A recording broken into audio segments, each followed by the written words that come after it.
नमस्कार शेतकरी मित्रांनो, आजची बातमी ही तुमच्यासाठी खूप विशेष राहणार आहे. तर ही बातमी तुम्ही शेवटपर्यंत बघा, तुमचाच फायदा होईल, तुम्हाला चांगली माहिती भेटेल. चला तर आपण व्हिडिओला चालू करूयात. भारत हा एक शेतीप्रधान देश आहे. आपल्या देशातील शेतीप्रधान देश म्हणून ओळखले जाते. कारण म्हणजे देशाची निम्म्याहून अधिक जनसंख्या ही प्रत्यक्ष व अप्रत्यक्षरित्या शेतीशी निगडीत आहे. विशेष म्हणजे भारत हा जगातील सर्वात मोठा अर्थव्यवस्था असलेला 5वा देश आहे. आगामी काळात भारताची अर्थव्यवस्था ही जगातील सर्वात मोठी तिसरी अर्थव्यवस्था बनणार असा आश्वास अर्थतज्ज्ञांकडून व्यक्त होत आहे. विशेष म्हणजे या अर्थव्यवस्थेत कृषी क्षेत्रात मोठा वाटा होणार आहे.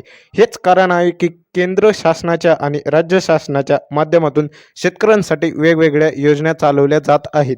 देशातील बँक खाते देशातील शेतकऱ्यांसाठी विविध योजना राबवत आहेत. बँकेतर्फे बी शेतकऱ्यांसाठी खूप साऱ्या योजना राबवल्या जात असतात. बँक ऑफ इंडिया ही सार्वजनिक क्षेत्रातील एक प्रमुख बँक असून या बँकेकडूनही शेतकऱ्यांसाठी विविध योजना सुरू करण्यात आल्या आहेत. बँक ऑफ इंडिया माध्यमातून शेतकऱ्यांना शेतजमीन खरेदी करण्यासाठी देखील कर्ज उपलब्ध करून दिले जात आहे. तरी सूचना देतो मित्रांनो, ह्या संबंधित आपली माहिती तुम्ही ई कॅफेवर जाऊन निश्चितपणे ह्या माहितीचा अजून खोलवर अभ्यास करा, मगच कृपया करून दुसरं ॲक्शन घ्या.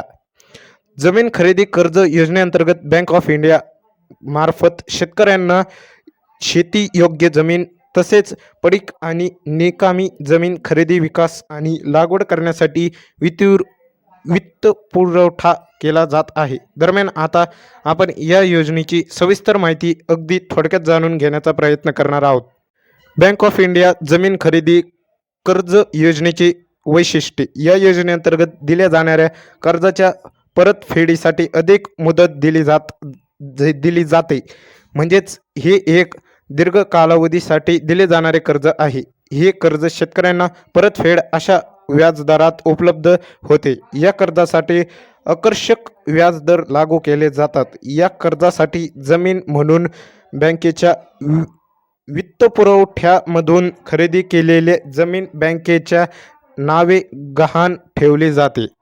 चला तर मित्रांनो, आपण बघूयात किती कर्ज मिळते. या योजनेअंतर्गत शेतकऱ्यांना किती कर्ज मिळते हा प्रश्न तुम्हाला पडलाच असेल, तर आपण लगेच बघूयात. तर आम्ही आपणास सांगू इच्छितो की बँक ऑफ इंडियाच्या जमीन खरेदी कर्ज योजनेअंतर्गत कर्जाची रक्कम ही खरेदी करण्या वयाच्या जमिनीच्या क्षेत्रफळ आणि त्याचे मूल्यांकन आणि विकास खर्च यावर आधारित राहणार आहे. म्हणजेच यावर अवलंबून राहणार आहे. याकरिता संबंधित क्षेत्राच्या निबंधक उपनिबंधकाकडे मागील 5 वर्षाची उपलब्ध सरासरी नोंदणी मूल्य आणि बँकेने घेतलेले दृष्टिकोन विचारात घेतले जातात. चला तर बघूयात मित्रांनो, हे कर्ज कोणाला मिळते व कसे मिळते. जमीन खरेदी कर्ज योजनेअंतर्गत कमाल 5 एकरी कोरडवाहू जमीन असलेल्या शेतकऱ्यांना आणि कमाल 2.5 एकर बागायती जमीन असलेल्या शेतकऱ्यांना जमीन खरेदीसाठी कर्ज मिळते. हे तुम्ही प्रथम तर लक्षात ठेवून याबाबतची सूचना घ्या. भाडेतत्वावर शेती करणाऱ्या शेतकऱ्यांना आणि महिला बचत गटांना देखील या योजनेअंतर्गत जमिनी खरेदीसाठी कर्ज मिळू शकते. मात्र संबंधित गावातील किंवा त्या गावाजवळील 3 ते 5 किलोमीटर परिक्षेत्रातील जमीन मिळणार आहे. चला तर ह्या योजनेअंतर्गत लागणारी आवश्यक कागदपत्रे आपण बघूयात. तर लक्षपूर्वक ऐका. बँक ऑफ इंडियाच्या जमीन खरेदी कर्ज योजनेअंतर्गत अर्ज घेण्यासाठी काही कागदपत्रांची पूर्तता करावी लागते. यासाठी अर्जदाराला KYC कागदपत्रे, यामध्ये ओळख पुरावा आणि पत्ता पुरावा, उत्पन्नाशी संबंधित कागदपत्रे, वैधानिक परवानग्या, प्रकल्प प्रस्तावाचा संपूर्ण तपशील, जमिनीशी संबंधित कागदपत्रे इत्यादी महत्त्वाची कागदपत्रे सादर करावी लागतात.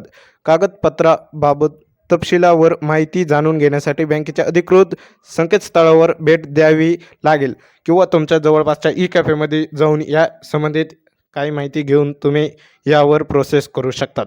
तर मित्रांनो, व्हिडिओ आवडला असेल तर नक्की शेअर करा, सबस्क्राईब करा, लाईक करा. धन्यवाद. असंच नवनवीन योजनेसाठी आपल्या चॅनलला सबस्क्राईब करा. धन्यवाद. जय हिंद, जय महाराष्ट्र.